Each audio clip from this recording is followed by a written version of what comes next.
From Washington, D.C., the belly of the anti-marijuana beast. Season's greetings from NORML staff and the board of directors. To you and yours. This is Alan St. Pierre, Executive Director of NORML and the NORML Foundation. And I sincerely hope your holidays are both safe and hemp-filled.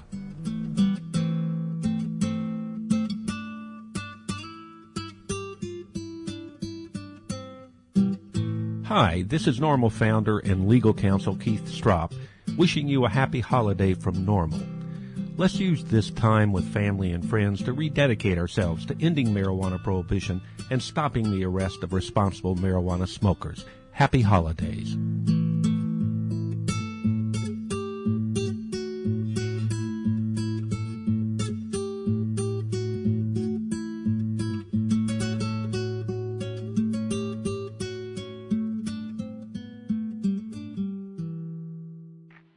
Hi, I'm Rick Steves, and you're enjoying NORML's Daily Audio Stash. Please take a moment right now to support this organization by donating online.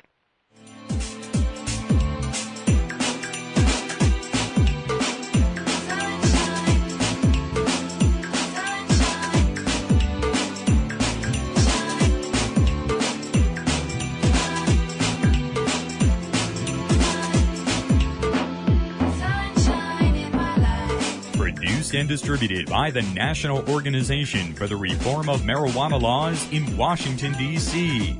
This is your Daily Audio Stash, the growing truth about cannabis. Welcome to the most popular audio podcast regarding marijuana in all of America and all the world, featuring interviews with scientists, politicians, doctors, prohibition policy activists, regular cannabis consumers, musicians, and NORML staff and NORML's board of directors, along with music and comedy no other podcast can offer. You can always find out more about the show at our website, NORMLAudiostash.com. We're ending marijuana prohibition with education, one listener at a time.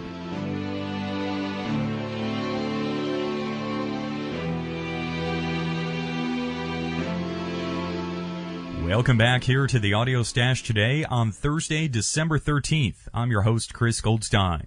Take a moment to join us here at NORML right now during our Re-Legalize week-long online fundraiser. We're asking all of you, our podcast listeners, and all of our friends on Facebook and MySpace to take a moment this week to make your donation to NORML for as little as $5. You can help the country get closer to a legally taxed and regulated marijuana market. What does that mean, folks? Well, when we end marijuana prohibition, marijuana will be legally available to us. We'll be able to access it a whole lot easier everywhere in the country, and marijuana will be cheaper. And, of course, none of us will get arrested for possessing marijuana and enjoying America's biggest cash crop out there. So make that step right now. Join us at NORML today during our Re-Legalize online fundraiser. You can visit NORML.org right on the homepage, NORMLAudiostash.com, or link up direct at NORML.org/Re-Legalize. And make sure to tell all of your friends about the Re-Legalize campaign. We have flash animations, buttons, all kinds of good stuff. You can link up to it all right up on our website at NORMLAudiostash.com. A huge thank you to all of you who have already made that step and made your donation to NORML. We've been getting a great response this week. Hundreds of emails have been pouring in, and donations really from around the country. And I just want to say a personal thank you for all of the notes that we've gotten in, thanking us for producing this podcast, NORML's Daily Audio Stash, every day. We're going to keep at it here, folks, with NORML's Daily Audio Stash, with more guests and more content here in the future. And your donations help us improve this podcast and our websites out there. So make sure you participate in the Re-Legalize fundraiser. And again, a huge thanks to all of you who already have. You're basking in the green, warm and fuzzy feeling out there. Of course, you can get that warm and fuzzy feeling too and help us end marijuana prohibition. Just go to NORML.org/Re-Legalize. We've got an important news focus interview to start off the Audio Stash today. We're going to speak with Karen Woodson, the Director of Government Affairs for Americans for Safe Access. We're going to talk about these statements made by Congressman John Conyers, the head of the House Judiciary Committee. He issued statements Friday saying that the DEA would be appearing before the House Judiciary Committee next year to answer questions about their tactics regarding medical marijuana, especially in California. So we'll speak with Karen Woodson in our News Focus interview today. Also in the program, we've got a bit of comedy for you, and we're going to walk through some of the real highlight interviews and moments here on the Audio Stash today with some of our past audio.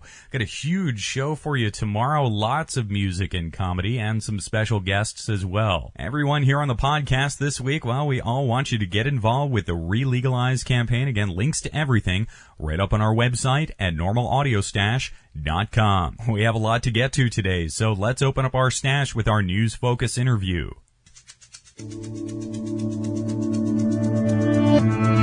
In our News Focus today, Karen Woodson joins us from Americans for Safe Access. Karen is based in Washington, D.C., and she's the Government Affairs Coordinator for ASA. They can be found online at safeaccessnow.org. Karen joins us today to discuss a very important development that may stop the federal interference with state-authorized medical marijuana programs, particularly in California. Karen, welcome here to the Audio Stash today. Thank you, Chris. Thanks for having me on the show. Appreciate it. Great to speak with you. Thank you again for taking time to join us today, Karen. This statement issued Friday by Congressman John Conyers from Michigan, and he's the chairman of the House Judiciary Committee, really is one of the strongest statements by any elected official questioning the DEA tactics used against state-authorized medical marijuana facilities. So what is Congressman Conyers focusing on here, and what could we expect to see in the Judiciary Committee next year? Well, as many of your listeners may or may not know, DEA has recently launched an entirely new tactic in their continued efforts to undermine California and other state medical marijuana laws. Specifically, they have sent hundreds of letters threatening prosecution and asset forfeiture against property owners who rent to medical cannabis collectives, which are otherwise legal under state law and specifically being regulated under local law. So this is a strategy that DEA has sort of utilized in the past few months that could have very serious and significant ramifications for the statewide medical marijuana implementation laws. And so when these letters first occurred, they actually started in L.A. in July. We began conversing with the judiciary staff to let them know what was happening, and we've been urging them to follow up and see what, if anything, they could do to negate these efforts. Last week, DEA upped the ante significantly and started issuing letters well beyond the scope of L.A., and they've hit now San Francisco, Oakland Bay area, and those are areas that have otherwise been pretty much sanctuary cities. And so this sort of signaled a very different set of scenarios for us at ASA, and what we saw on Friday was Conyers specifically addressing this issue of landlord letters and saying, hey, this is something I intend to ask DEA about. I'm deeply concerned about this new tactic. So without a doubt, we welcome the statement, and we're going to continue to work with Conyers and the rest of the Judiciary Committee to see what we can do in the coming months. Now, the statements issued Friday by Congressman Conyers, they really cut to the core of the federal versus states' rights battle here. How important is it that it is this particular member of Congress making these statements? Extremely significant.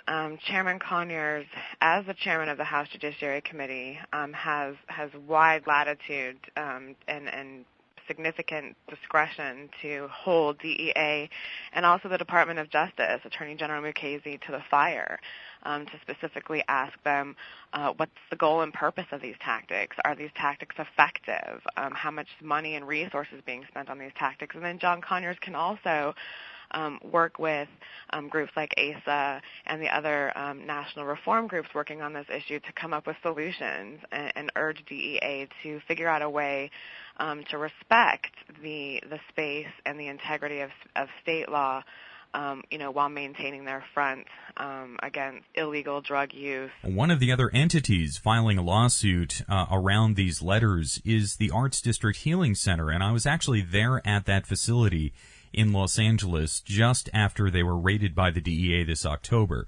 There were some rumors there that night at the center that the landlord had worked with the DEA on the raid. Is that something that happens because of these letters? I can't speak to whether I've had confirmation or whether ACES has confirmation of any landlords specifically working with DEA. I think landlords sort of reach out to their collectives, and what we've seen is that landlords do turn to the collective operators and say, what's my next step? And in some cases, these letters have actually turned landlords into significant advocates for the issue, which where otherwise they were sort of silent or didn't really have a big position. So it sort of generated an activist position in some of these landlords.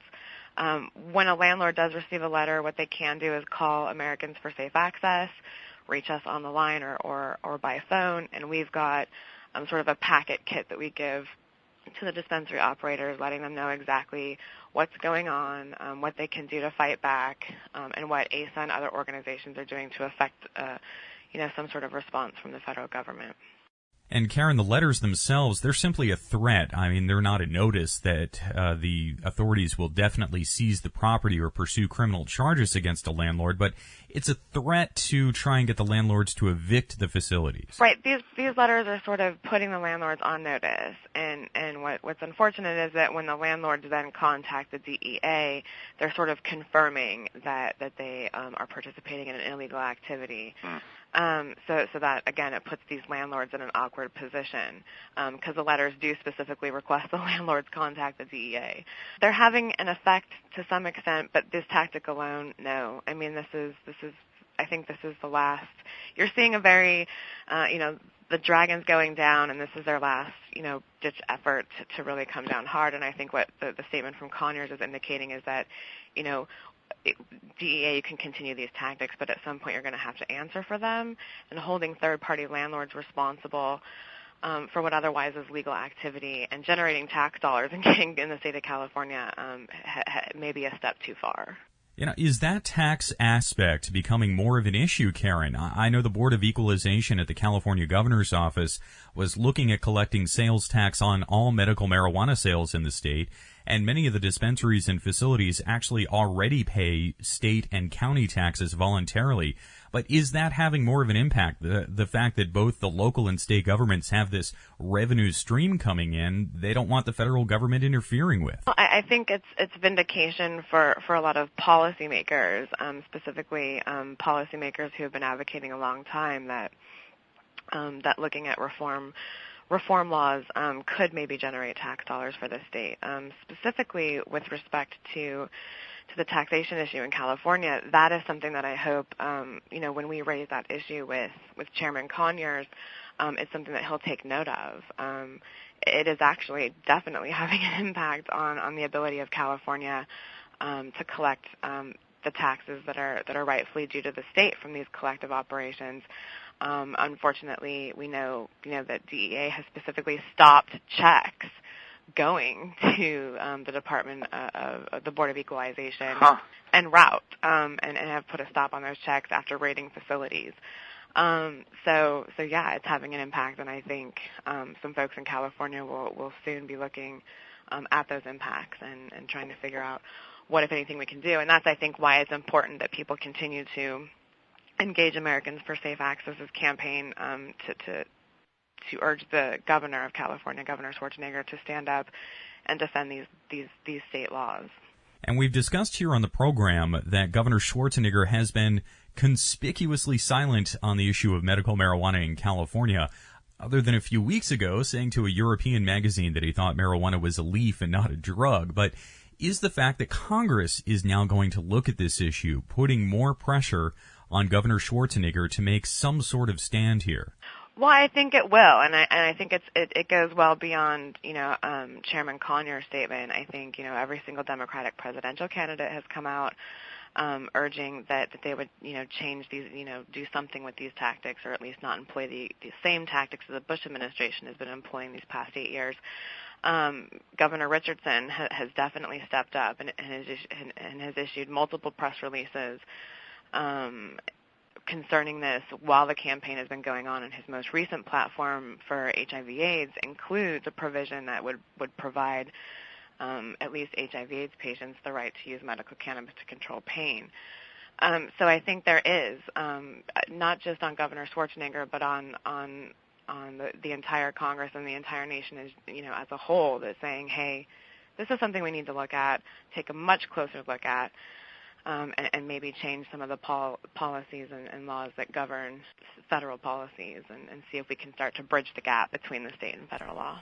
Now, we have seen the DEA trying to interfere with state-authorized medical marijuana programs all around the country, not just in California. Even in New Mexico, home to the newest program, we had the case of a wheelchair-bound gentleman getting raided by the DEA.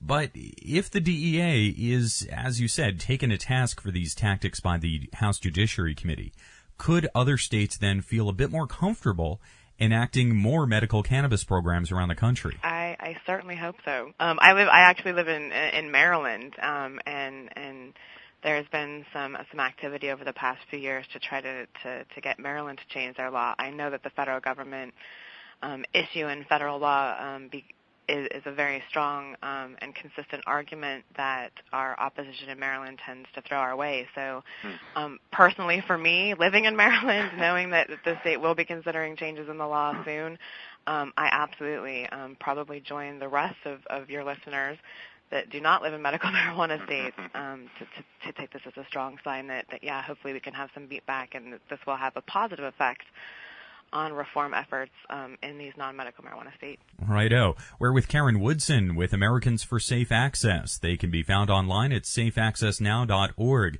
Karen, we're often discussing reforms with state or federal legislation and ballot initiatives, but the congressional oversight process, this could also be an important front for reform as well. Well, I'm certainly hoping that depending on how quickly, and we're urging that Chairman Conyers very quickly and expeditiously see that these hearings take place sooner as opposed to later. I would hope that DEA at least takes Chairman Conyers' initial statement and his pledge to fully question them about this as a signal that they may not like what's coming to them, and so hopefully that will have a chilling effect, but we have yet to see that. And in fact, the letters that are now being received, early this week, were probably sent before Chairman Conyers issued his statement. So we have yet to be able to properly analyze whether or not statement and action by the House Judiciary Committee will have a chilling effect. And Karen, let me ask, how many of these letters have been sent to landlords by the DEA? Is it in the dozens or in the hundreds?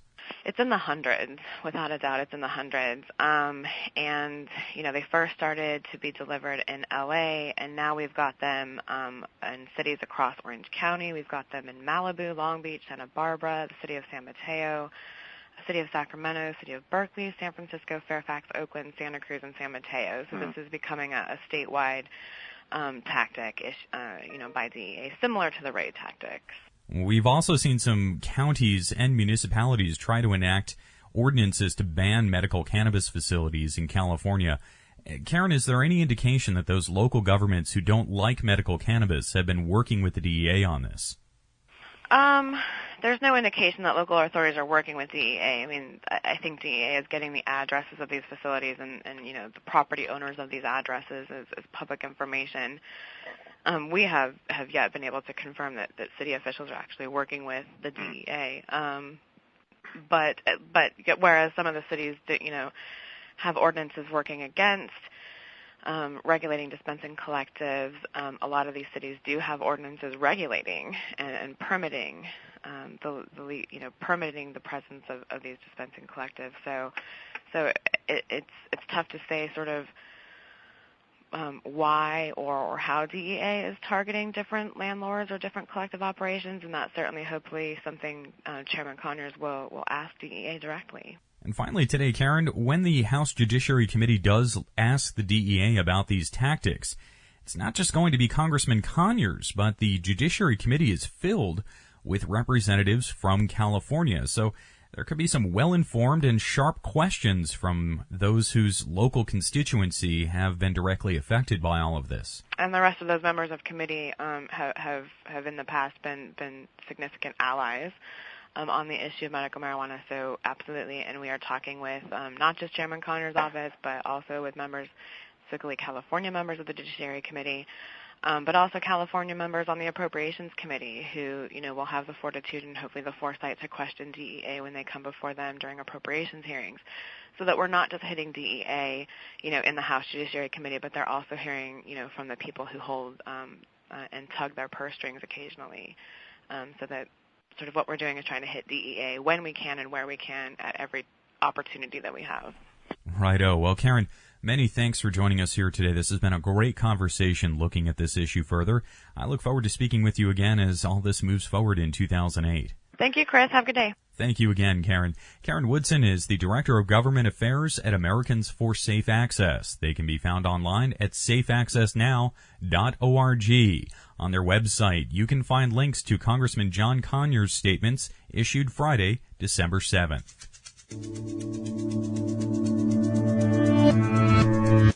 What's up, y'all? This is Soja, and you are right now listening to NORML's Daily Audio Stash. Big up yourself. Next up here on the Audio Stash today, we're going to play some highlight audio. There's just no way to get to it all here on the Audio Stash. As I was going through the audio archive I keep here on a bunch of external hard drives, I mean, there's so much audio I can't even fit it on my computer. We really have interviewed hundreds and hundreds of guests from around the country, from around the world here on NORML's Daily Audio Stash. So picking a few highlights was not very easy, but I found a few. Here's one we played before. This is former Judge Billy Murphy Jr. from Baltimore. Here he is speaking at the 2006 NORML Conference in San Francisco, California. I really have a lot of deep feelings for this particular speech that Billy gave in San Francisco. I have to say that when I witnessed it that day, and he spoke for over an hour, it was one of these moments, you have these turning points as an activist, and meeting Billy in San Francisco and then hearing him speak was one of the turning points for me when I realized that the institutional nature of the racism associated with prohibition enforcement around the country, this was, for me, a turning point to show me this is really the social justice issue in America right now. And the things Billy is talking about in this speech, you can hear the entire speech on the NORML Events podcast. It's still up there. We have links to it at normalaudiostash.com. But just last week, the Senate Sentencing Committee changed the guidelines for crack cocaine versus powder cocaine. And what Billy talks about in this speech at the NORML conference really cuts to the core of that and really was quite prophetic in many ways. Here's Judge Billy Murphy Jr., former judge from Baltimore, Maryland. He's in private practice as a criminal defense attorney now. We have links to Billy Murphy right up on our website at normalaudiostash.com. Here's a portion of his speech at the 2006 NORML conference. The full speech is available on the NORML Events podcast. You can find that at norml.org/podcast. Why there's not even a debate about prohibition in America. First of all, if you look back at the last prohibition, it was a constant debate. The debate was narrowly lost with the constitutional amendment. As soon as the constitutional amendment passed, the debate quickened. The debate quickened every year after that. Americans were so divided about it because it criminalized the majority of the American population, as does current prohibition.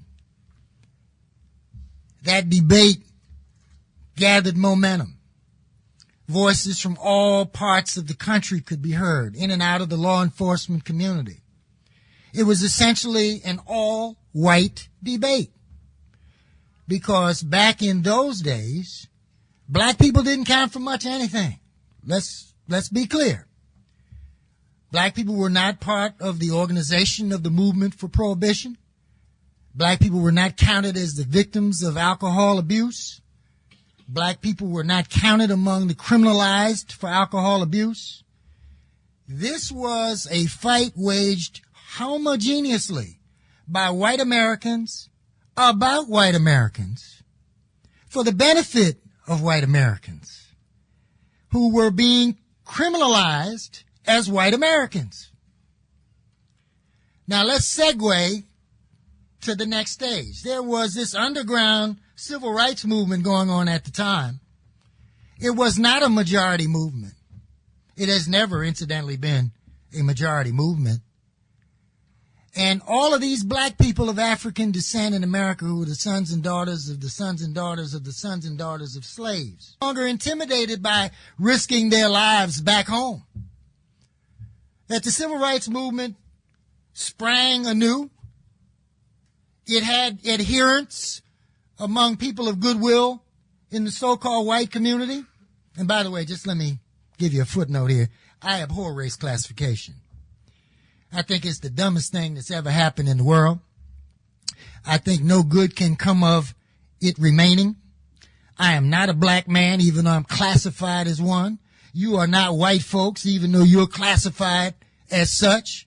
If you internalize your race classification, you are a fool because you have lost sight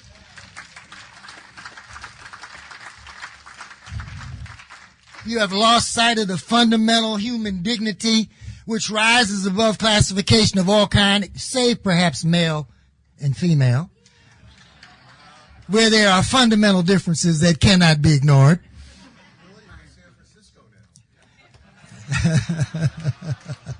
Oh, Lord, boy, did I just step in it.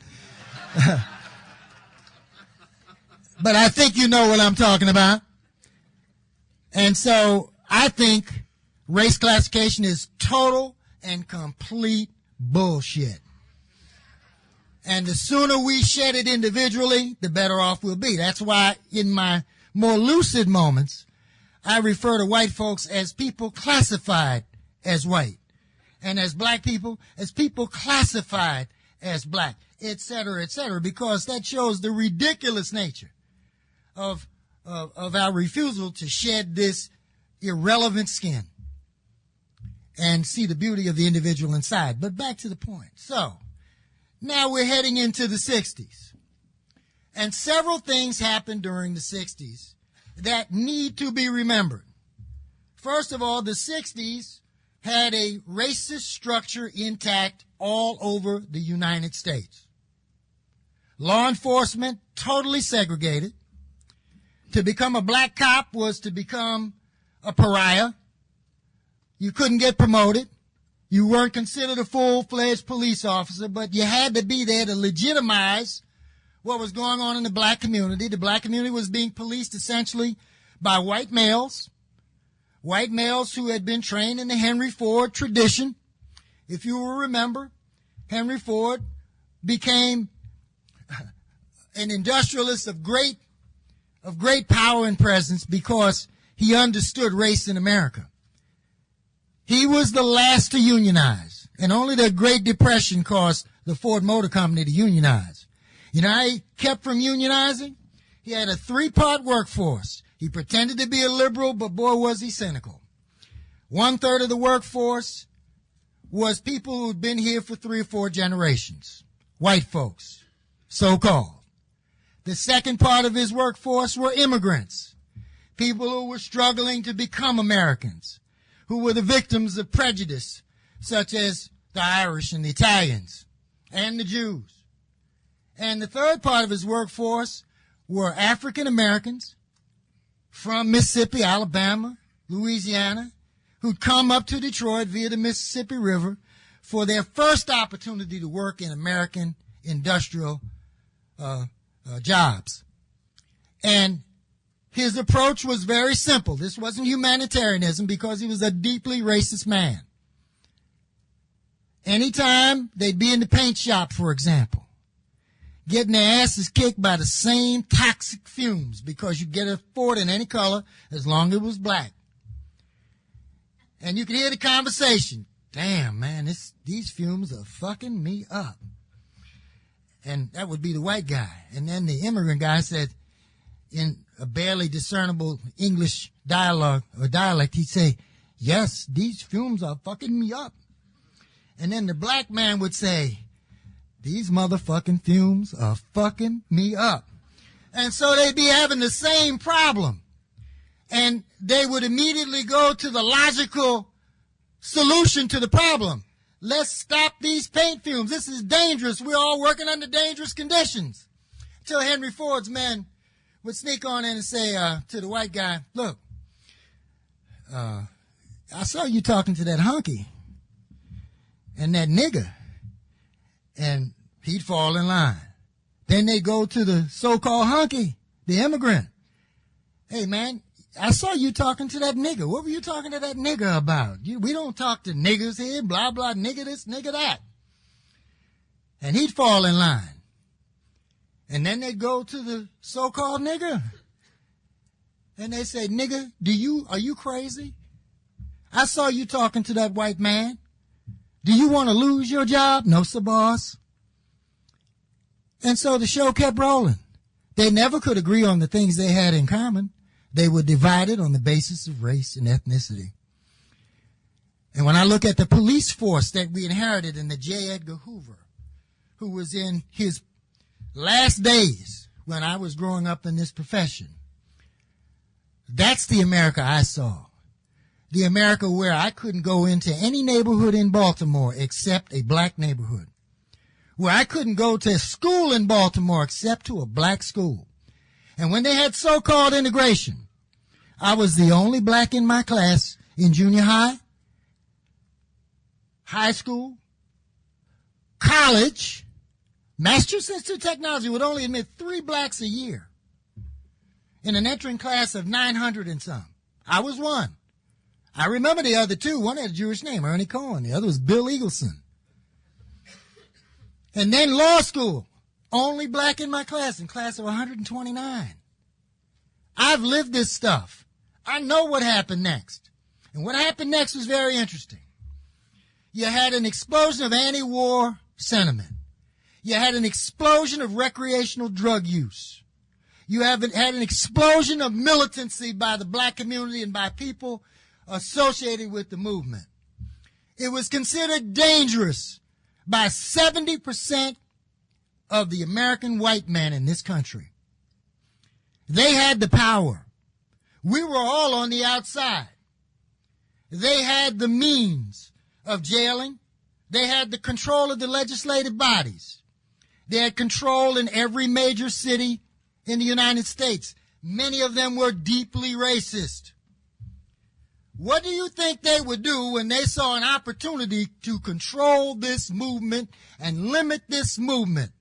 There were 3 movements: the anti-war movement, the civil rights movement, and the movement for civil liberties, expressed through recreational drug usage and other kinds of countercultural things.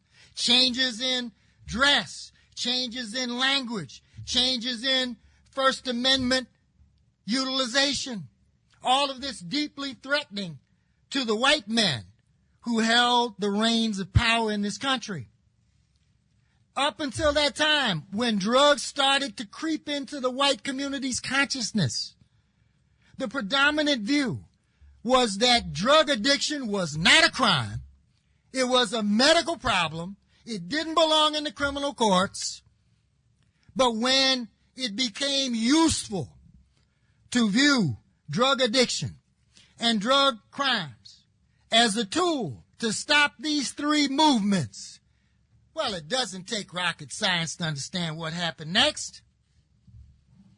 And that was the beginning of the war on drugs. Didn't take long for it to crystallize. We went from a Lyndon Johnson, arguably one of the greatest presidents ever, brought us the Voting Rights Act, the Civil Rights Act, numerous other civil liberties extensions, things that made America useful to me, enjoyable, ultimately, on many levels, to me. And then came the darkness of Richard Nixon.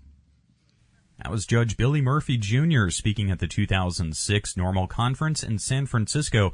The entire speech is available on the NORML Events podcast at norml.org/podcast. And again, really one of the most incredible speakers I have ever seen on the topic of drug policy reform out there. And really, this is what NORML podcasting is all about, to bring you these voices.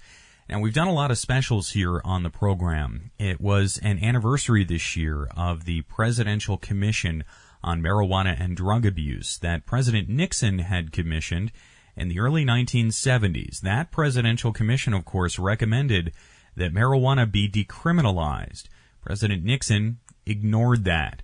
When we did our special this year, we dug up some audio that had never been broadcast before from the National Archives, and it featured President Nixon talking about why he wasn't going to decriminalize cannabis. And during that special, we also got a chance to speak with Dr. Thomas Ungerleider. He was actually on the Presidential Commission for Marijuana and Drug Abuse in the 1970s and helped craft that recommendation. And we spoke to him during the anniversary of the Commission's report earlier this year. Here's Dr. Thomas Ungerleider discussing the 1972 Presidential Commission on Marijuana. Doctor, tell us how you became part of the Schaefer Commission in 1971. I understand you were invited on because of your prior work. Apparently so. I was working with LSD. We saw a lot of adverse reactions here in Southern California. Timothy Leary was out here, and when people started having bad trips, they brought them to UCLA Medical Center for some reason, and Timothy Leary was inviting me out to see what was going on out in Orange County up in the hills where he had a couple hundred disciples and where they would take LSD. So I went out and gave psychological tests to these people and had a chance to see some of the reasons behind the adverse reactions that we were getting at our medical center in psychiatry. I was running a ward at the time. And I suspect that background had some effect and reason for me being appointed to the commission. They were concerned about marijuana and knowing that marijuana was a psychedelic by some classifications, just like LSD. I think they assumed that I would be very negative and very worried about the effects of marijuana, just as I was with LSD, and that was the kind of input they were looking for at the commission at that time. And when they asked you onto the commission, how was it described to you? Well, basically to take a look at marijuana use throughout the world, and particularly in our country, to see what the effects were and what the best social policy would be, whether we should have a pure prohibition or pure legalization or somewhere in the middle. That was the charge, basically. And doctor, what was your understanding of marijuana before this commission? Well, I had been seeing, as a psychiatrist who was subspecializing in drug abuse, I was seeing a lot of kids, teenagers, who were using marijuana as well as a mixture of marijuana with other drugs. So I was pretty well informed about marijuana, and I knew what it was, and I knew some of the problems and concerns that parents had. We did a lot of things. In fact, we had a group called DARE that we started, not to be confused with the more current DARE group, but a group of kids who were using music instead of drugs, and we're trying to reach parents to be able to talk to their kids about drug use. So this was the scene at that time. What kinds of impacts had you seen marijuana having on individuals and society at the time, and did you see a broader view of it through the commission's work? Actually, I had seen, and I knew marijuana was not a benign substance, particularly in young people. So I saw that, but I saw that from an individual patient population study that I had as a private practitioner at UCLA. So I knew that it was not harmless, but I also felt that the question of should people be locked up for possession of marijuana, should they be arrested for possession, that seemed like a huge waste of resources, which it turned out to be. And so we went around the country and had hearings and met with a lot of health professionals, law enforcement, the old Bureau of Narcotics, the predecessor of the DEA. They were our guides on many of our trips.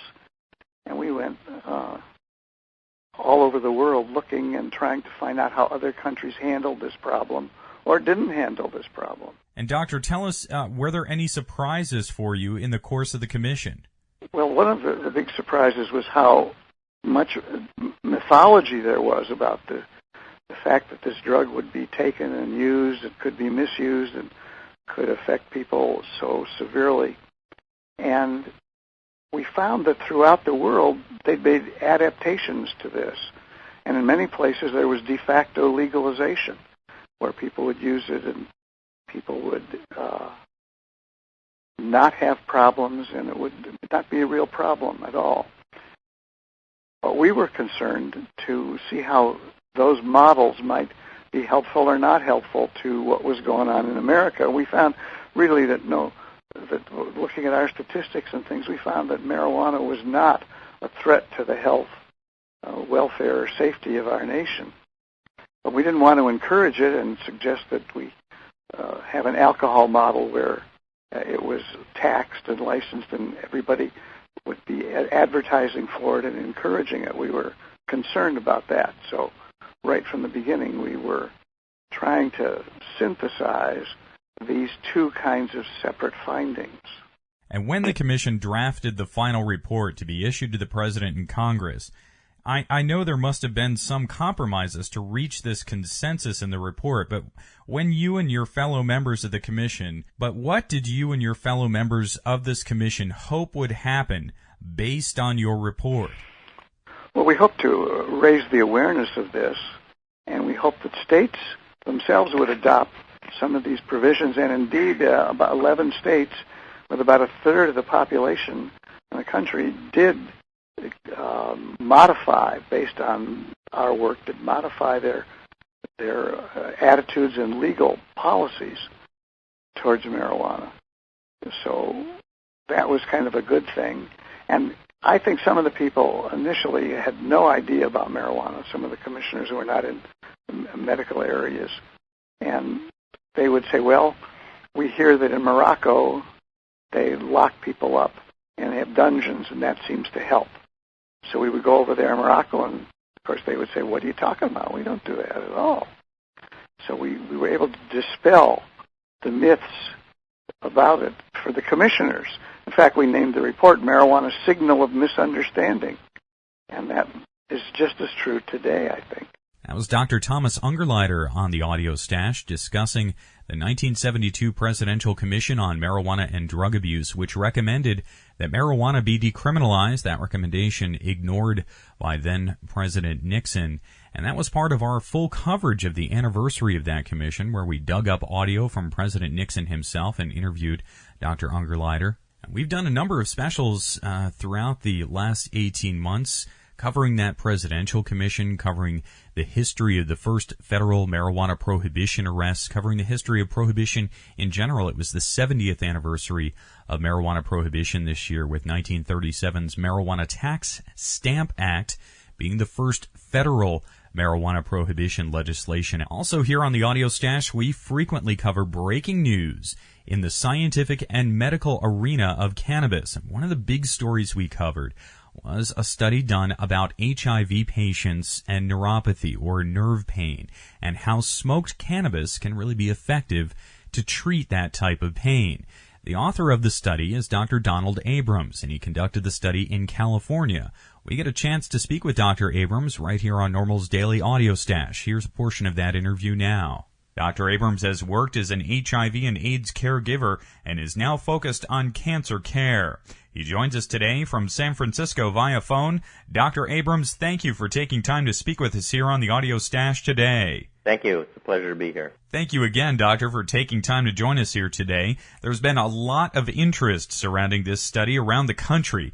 Now, this wasn't the first time that you investigated smoked cannabis with HIV patients. There was a study looking at the safety of smoking marijuana for HIV patients you conducted in the past. So first, tell us a bit about that earlier safety study. We did a study 1998 to 2000 in patients with HIV who were on protease inhibitor therapies, the antiretroviral drug that became really part of the potent regimens that we began to use in about 1996. That study actually grew out of attempts to do studies looking at the potential benefits of smoked cannabis in patients with the HIV wasting syndrome that we started in about 1992, trying to get that approved. By 1996, with the availability of protease inhibitors, the wasting syndrome itself disappeared. It was one of the late stages of HIV infection. Protease inhibitors, as you know, sort of resurrected people with HIV, so nobody got to those late stages again, and there was no need to investigate smoked marijuana for the wasting syndrome anymore. But protease inhibitors are broken down by the same pathway in the liver that breaks down many other drugs and many other recreational substances, if you will. There was a report of a death in somebody who did ecstasy and ritonavir, one of the protease inhibitors. So when it became clear that cannabis and its components were also broken down by the same liver pathways, we decided that it would be important to do a study demonstrating that it was safe for people with HIV on protease inhibitors to smoke cannabis, to make sure that there was no interaction between the cannabinoids and the protease inhibitors, as well as to make sure that there was no interaction between cannabis and the immune system. Many people are concerned that cannabis may suppress immunity and that this would be another reason why patients with HIV should avoid it. So the primary endpoint in that 21-day study was what happens to the HIV virus in the bloodstream, with the thought being that if there was some negative interaction with the antiviral drugs and cannabis, that we might lose the benefit of the antiviral, or if there was some negative interaction with cannabis in the immune system, we might lose the control of the virus as well. So in addition to just looking at cannabis, we decided we should also look at oral THC, dronabinol or Marinol, and then since we didn't think it would be useful to have people inhaling 3 times a day a placebo, we did use a placebo Marinol capsule. So that was a 3-arm study where 1/3 of the patients got placebo Marinol, 1/3 got 2.5 milligrams of Marinol 3 times a day, and 1/3 smoked a cannabis cigarette from NIDA 3 times a day. What we found was that there was no interaction between the cannabinoids, either oral or smoked, and the protease inhibitors that was clinically significant.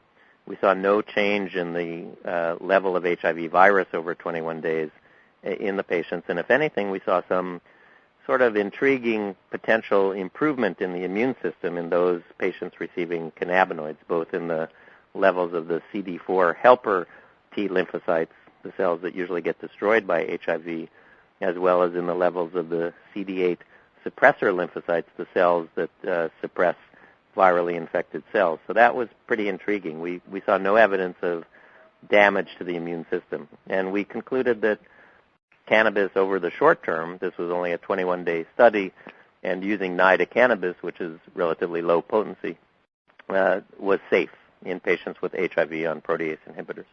So now, knowing it was safe for HIV patients to smoke marijuana, your most recent study, really again the first in decades to be conducted here in the U.S., on how smoked cannabis can be used to treat a specific medical condition, in this case HIV-associated neuropathy.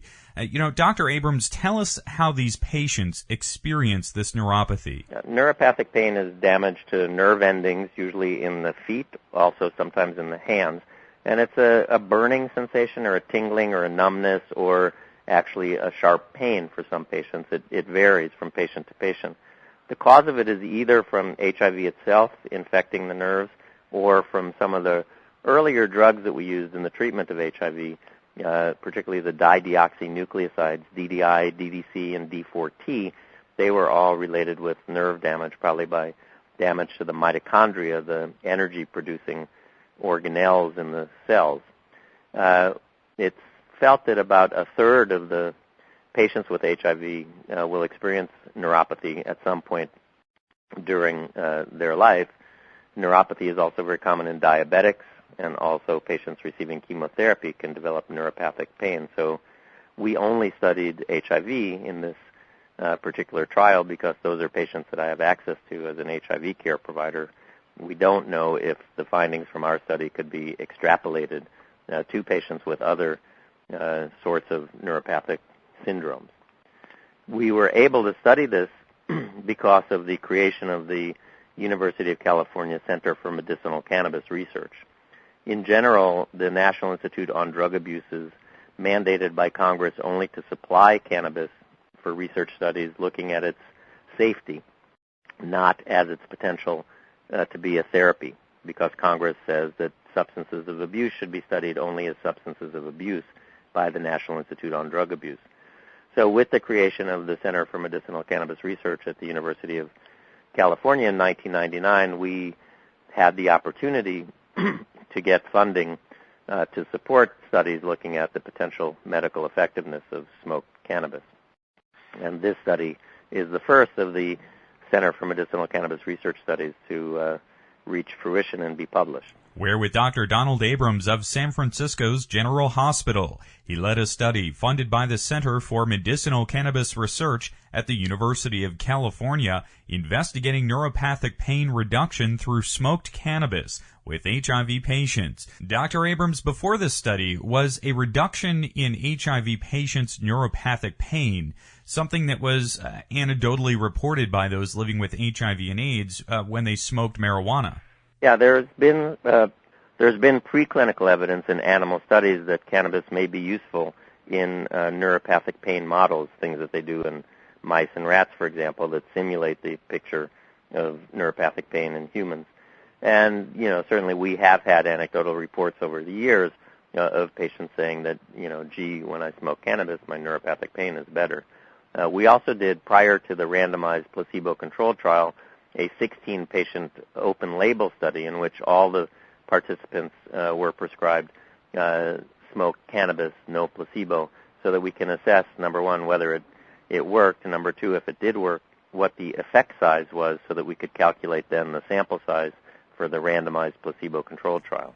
And doctor, when we talk about using smoked marijuana for pain reduction here, do the other drugs that are commonly prescribed for neuropathy in HIV patients react somewhat badly with a regimen of other life-saving drugs that they're having to take every day? In fact, nonsteroidal anti-inflammatories and opioids don't work really in neuropathic pain in studies that have been conducted. Antidepressants were tried for some time. And subsequently, most people have settled on using an anticonvulsant or anti-seizure medicine, gabapentin or Neurontin, as the drug of first choice. Some people tolerate it, some people don't, and there's always a potential for some kind of a drug-drug interaction between anything that we prescribe and patients' antiretroviral drugs. Now, doctor, this study found a greater than 30% reduction in pain over the course of the 5-day study, with the patients who received about 4% THC marijuana to smoke 3 times daily. Is this study enough now to move forward and say this is an effective pain therapy for HIV-associated neuropathy, and that HIV patients around the country could explore it as a treatment option? So I am not the pain specialist, but I worked with experts from our pain clinical research center, and they told me that many pain drugs are approved if they show a greater than 20% reduction in pain. We chose greater than 30% to set the bar high because we knew we were dealing with inhaled cannabis and that this was a slightly controversial substance. So we said for any person to have success, they needed to achieve greater than 30% reduction in their neuropathic pain. What we saw was over 50% of the patients smoking the active cannabis achieved that 30% reduction, compared to less than a quarter of the patients smoking cannabis. Overall, the pain reduction in the cannabis group was 34% compared to 17% in the placebo group. What I think is most interesting is that concomitant with the analysis of the effect of smoked cannabis on the patient's neuropathic pain, we also questioned what it did to an experimental pain that we induced in the patients by heating their skin and then rubbing capsaicin cream on it. And this was an experimental pain model, was really something that could not be influenced by bias, because patients, couldn't say, oh, well, I might be smoking marijuana, so I'm going to say that my neuropathic pain is better, but they would not know how to bias the results of this very much more objective analysis that we did of experimental pain. And what really was very gratifying for us was the sort of overlapping responses that we saw in both the patient's chronic neuropathic pain and the experimental pain model. Now, doctor, you mentioned before that you had looked at isolated THC and synthetic THC in the case of Marinol, but is there some idea here that it is whole smoked cannabis that really offers the best benefit because of the variety of natural cannabinoids that are being introduced here? Well, I think you hit it on the head there, that, delta-9 THC is just an isolated cannabinoid, and there are many other cannabinoids in the plant. In addition, there are also terpenoids and flavonoids in the plant, which in and of themselves may have some benefit, if not for neuropathy, for other conditions, in that there are anti-inflammatory and antioxidant activities in some of the other plant compounds that we don't benefit from when we're just taking an isolated component. and synthetically putting it in sesame oil or whatever. That was Dr. Donald Abrams here on NORML's Daily Audio Stash, and this is how we cover marijuana in America. When there is breaking scientific or medical news, we get the authors of the studies or experts to talk about it with you right here on NORML's Daily Audio Stash. That's why it's so important to participate in our Relegalize campaign this week. This is what we're doing for you here for free every single day on NORML's Daily Audio Stash. Show some love back. Go up to normal.org/relegalize, our homepage at normalaudiostash.com or NORML's homepage at normal.org, and make your donation for as little as $5. You can help us achieve a taxed and regulated legal market for marijuana in America. Just join up right now at normal.org/relegalize. Have you ever wondered what Amsterdam is all about? Don't just read about the culture that has accepted cannabis. Experience it firsthand with CS Travel's Sensible Amsterdam Tour with NORML. Travel to one of Europe's most beautiful cities this January for an educational and recreational visit to a city that regulates cannabis like alcohol. CS Travel has arranged an exclusive visit for reform-minded Americans that includes a private tour of some of Amsterdam's most renowned coffee shops, educational seminars with coffee shop proprietors, local law enforcement, members of the Cannabis Retailers Association, and NORML staff. Entertainment includes a special evening at the Boom Chicago Comedy Club, canal tours, visits to the city's many museums, including the world-famous Van Gogh Museum. Don't just wonder about Amsterdam, experience the beauty and freedom of this unique city firsthand with CS Travel and NORML's Sensible Amsterdam Tour. Pricing information is available online at coffeeshoptravel.com. That's coffeeshoptravel.com. Or call toll-free at 800-816-1846. That's 800-816-1846. Be a sensible American. Visit Amsterdam with CS Travel and NORML this January. Call 1-800-816-1846 right now to book your trip. More information is available at normal.org.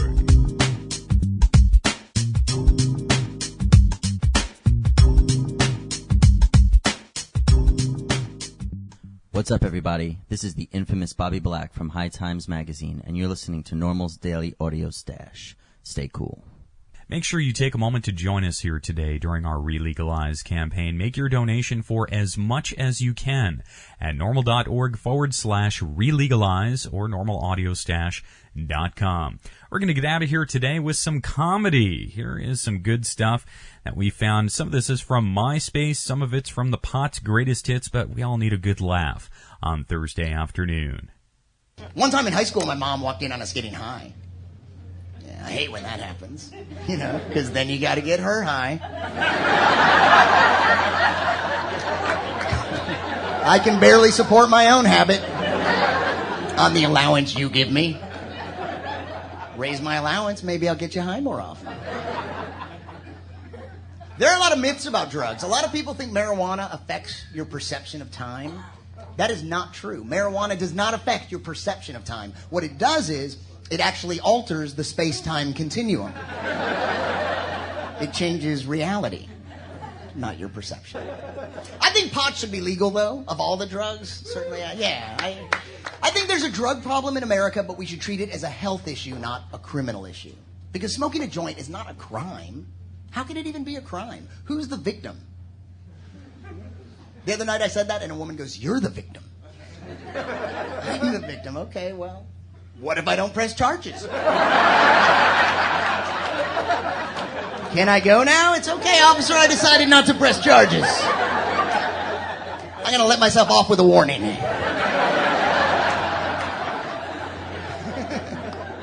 For my birthday one year, this next guy bought me my first dugout. How practical. I'm going to use it right now.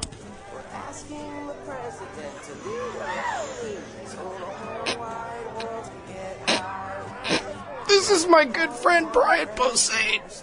I've been trying to quit pot. No, I haven't. When I wrote this joke, I was trying to quit pot. Quitting pot is fucking hard, man, because it's awesome, for one thing. It's a lot of fun. It's actually easier to become a vegetarian, quitting meat, because your friends never show up at your house with, like, a sack of beef. Come, dude, twist up a link. Star Trek's on. Let's get all full of sausage and laugh. Some of the comedy we've aired here on Normal's Daily Audio Stash, some from MySpace, some from the Pot's Greatest Hits DVD-CD combo. We're going to have a lot more comedy for you here tomorrow, along with a ton of music and some very special guests. Everyone wants you to get involved right now with Normal's Relegalize campaign. All you have to do is head on up to normal.org/relegalize to make your donation right now. A big, huge thanks to all of you who have already made that step. Become an online activist. You're basking in the green, warm, and fuzzy glow of being an online philanthropist. You can get that warm and fuzzy glow as well, and you can help end marijuana prohibition in America. Just visit normal.org/relegalize. We'll be back tomorrow with a big audio stash. See you then.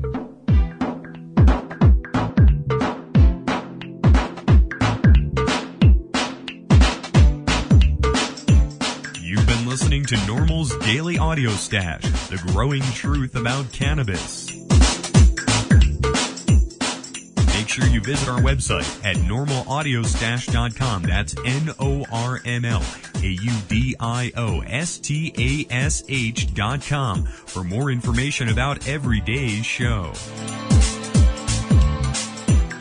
I'm your host, Chris Goldstein. Thanks for listening today. See you at 4:20 tomorrow.